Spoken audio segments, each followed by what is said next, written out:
Mary Harboe on The Lifestyle Show.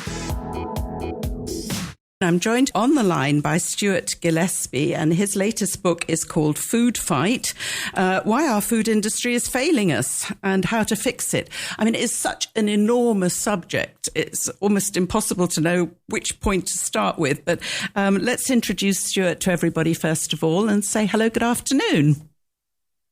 Hello, hi. Hi, somewhere near Brighton we're speaking to you, I think, yes?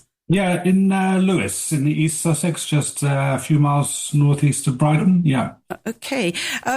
You have decades and decades of research, and I mean, actually you've dedicated your whole life, your adult life, to this subject. Obviously something that grabbed you from an early age, am I right? Yes, absolutely, yeah. So Food Fight...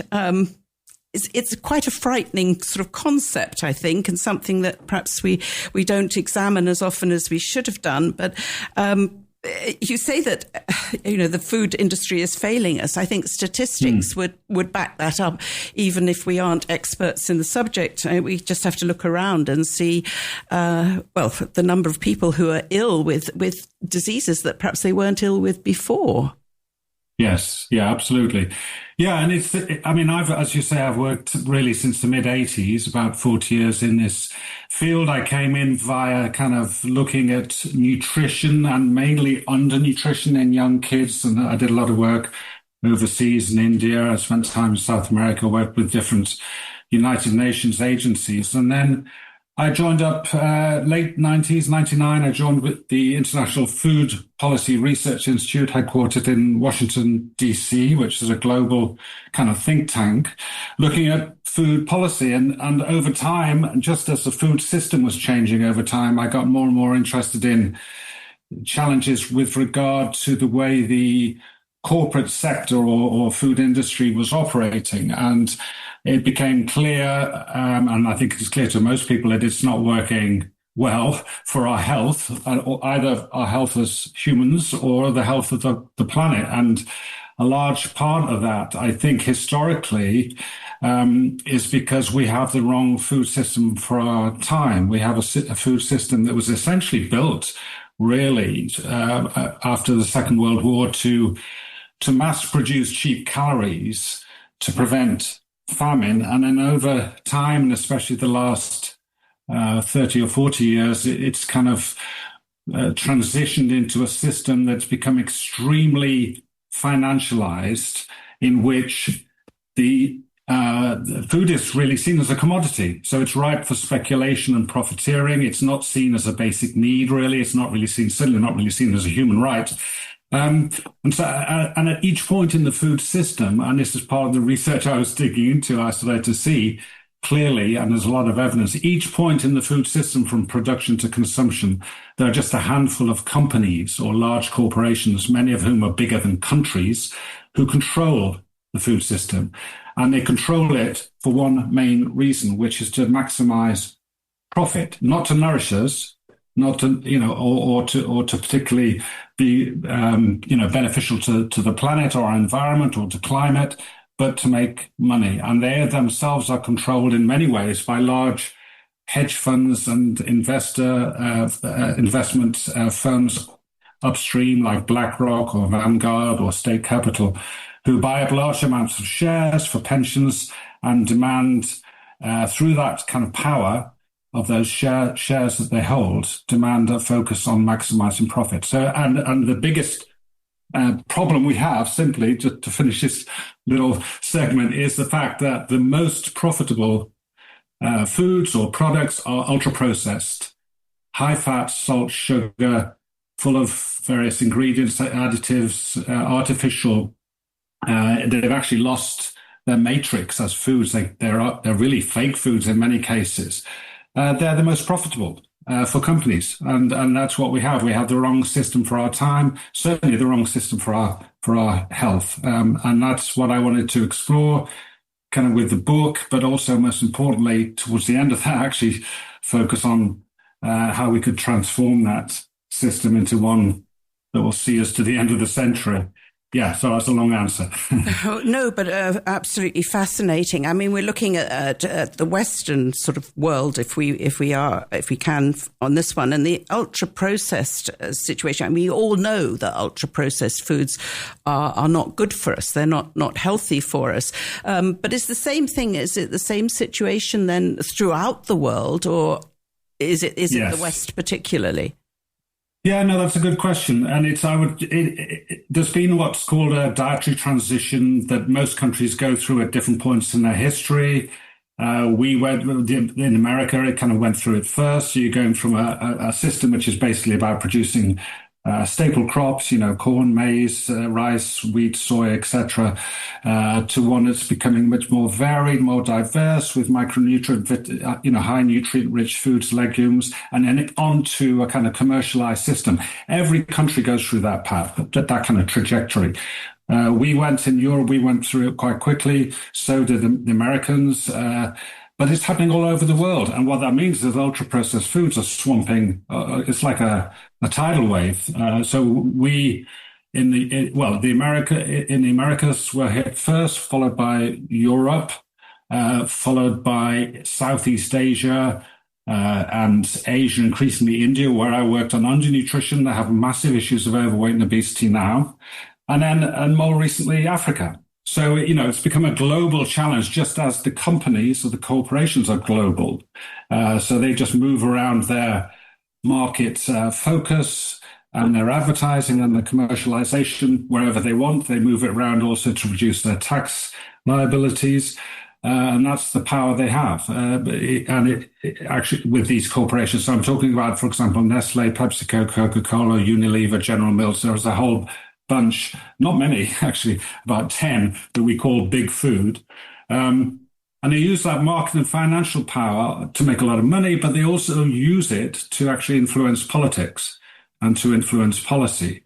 So the governments don't get in their way, essentially. And that's the challenge we have. We have to try and make the case as citizens, as civil society, and researchers in my other world, to make the case that this needs to change, and by providing evidence and showing also the good sort of case studies of positive experiences around the world where we start to see improvements and that. So Food Fight actually was basically that struggle, if you like, the struggle to actually turn around this sort of dysfunctional food system that we have.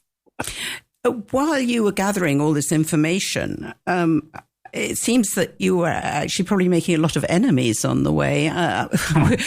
Were you ever actually in a situation of danger? I mean, we're talking about incredibly powerful organizations here, and say nothing of governments, but the people who are sort of funding everything from the other side. Well, that's a very good question. I mean, I know personally myself, no, at least not yet. I do know of other colleagues and friends who have been suffered intimidation, including death threats, including phones being hacked with Pegasus, and there are all sorts of dirty tricks that go on. A lot of those friends and colleagues are in Latin America.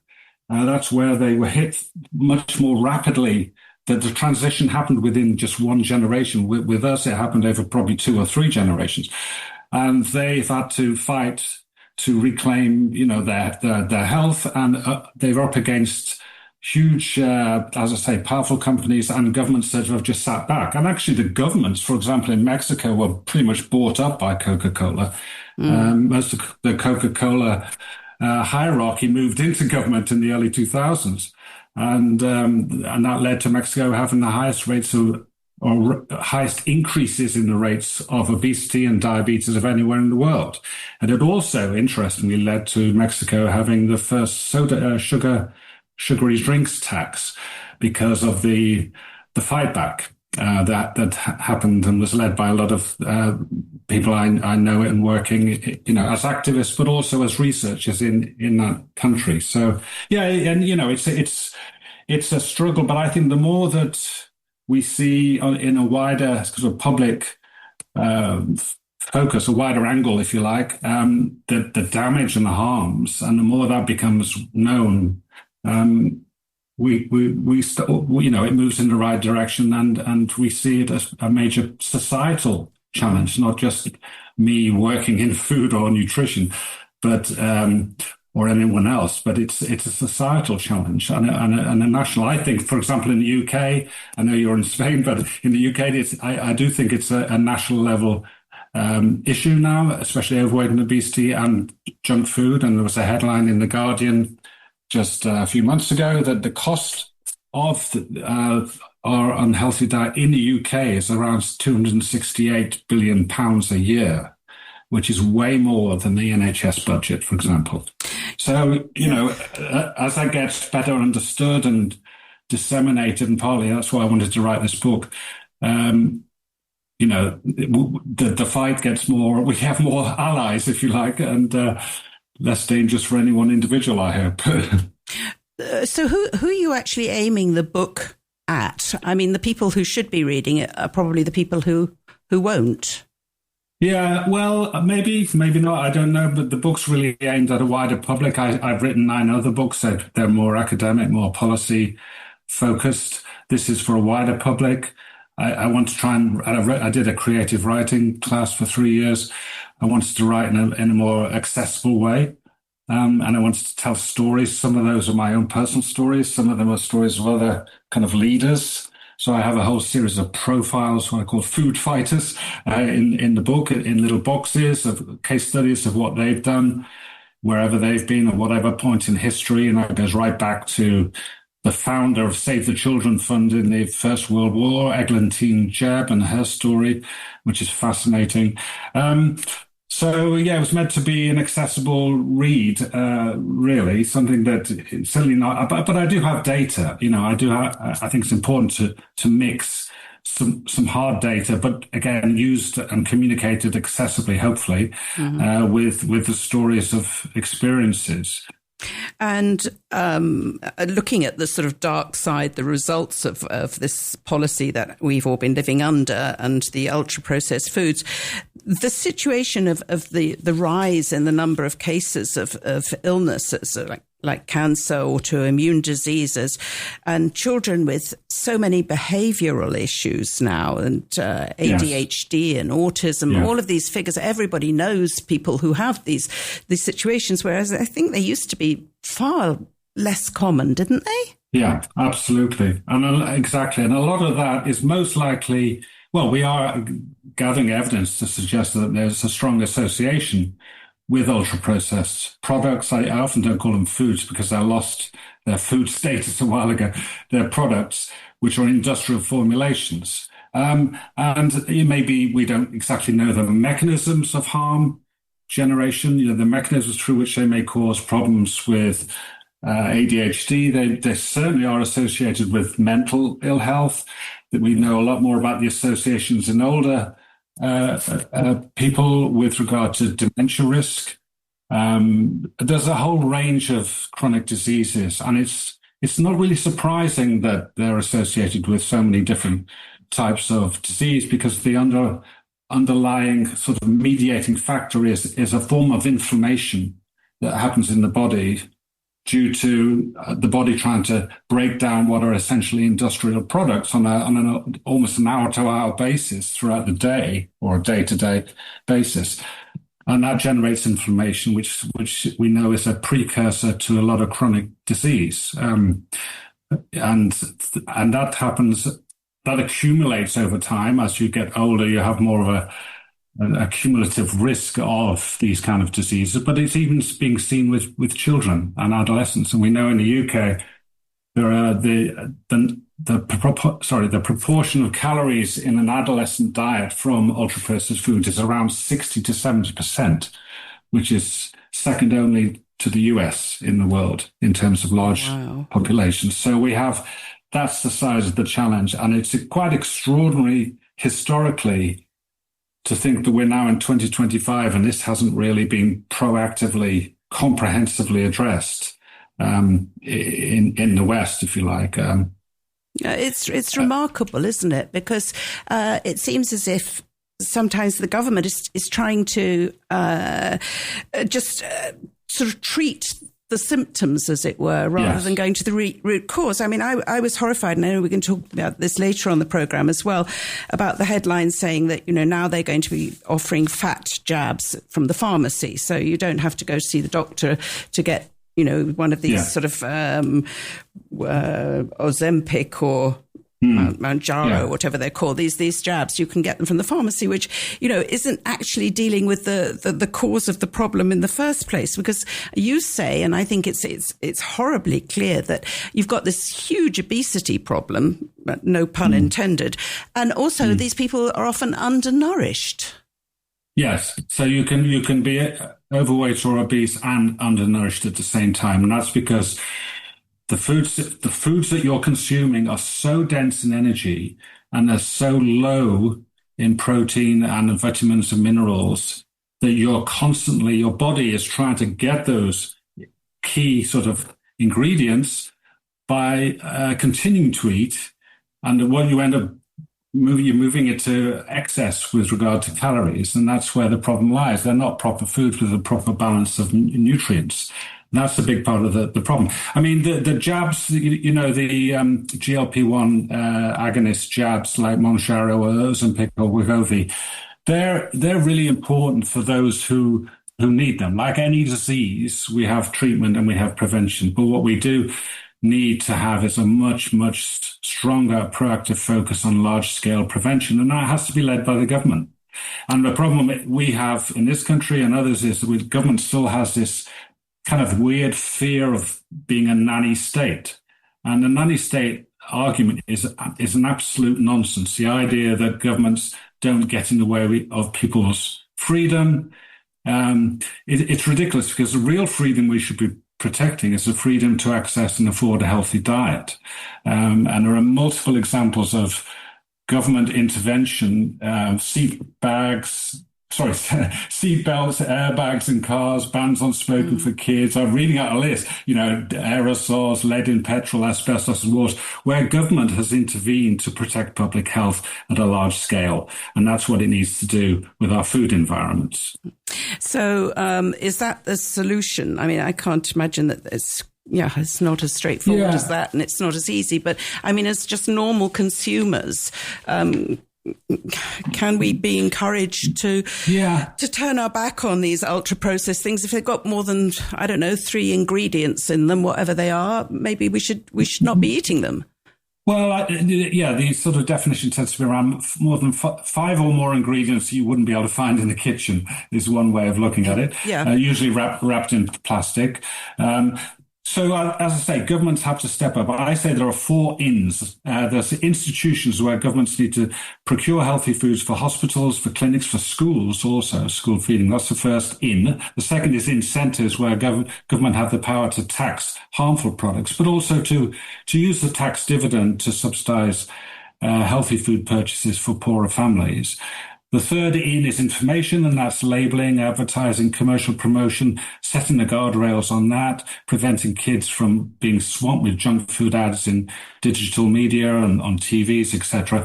The fourth in is interest, where governments need to clean up their so-called advisory bodies from conflicts of interest, because they're absolutely rife with industry-paid scientists, and lobbying practices are terrible in the UK.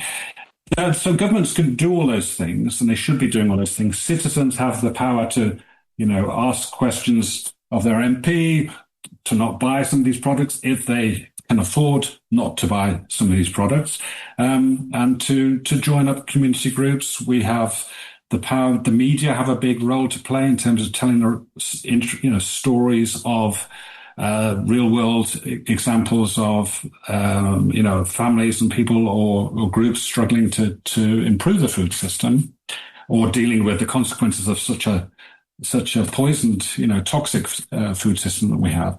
So those are the kind of real life stories, I think are kind of an investigative journalism. So there's a lot that different groups can do. And then finally, obviously, the food industry can react and respond to those signals to move towards a healthier portfolio of foods. And there's no reason, if those guardrails change, that all companies will have the same rules and can even become profitable but not compromising the health value of the products they sell. So I think there's a whole range of actions to be taken, and that would transform the system we have over time, I think.